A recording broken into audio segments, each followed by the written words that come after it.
قرآن غالب و مہربان کا نازل کیا ہوا ہے تاکہ تم ان لوگوں کو جن کے باپ دادا کو خبردار نہیں کیا گیا تھا خبردار کر دو کہ وہ غفلت میں پڑے ہوئے ہیں۔ ان میں سے اکثر پر اللہ کی بات پوری ہو چکی ہے، سو وہ ایمان نہیں لائیں گے۔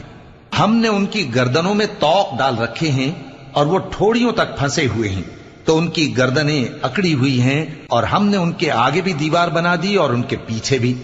پھر ان پر پردہ ڈال دیا تو یہ دیکھ نہیں سکتے۔ اور تم ان کو خبردار کرو یا نہ کرو ان کے لیے برابر ہے، یہ ایمان نہیں لائیں گے۔ تم تو صرف اس شخص کو خبردار کر سکتے ہو جو اس نصیحت یعنی قرآن کی پیروی کرے اور رحمان سے غائبانہ ڈرے، سو اس کو مغفرت اور بڑے ثواب کی بشارت سنا دو۔ بے شک ہم مردوں کو زندہ کریں گے، اور جو کچھ وہ آگے بھیج چکے اور جو ان کے نشان پیچھے رہ گئے ہم ان کو قلم بند کر لیتے ہیں، اور ہر چیز کو ہم نے کتاب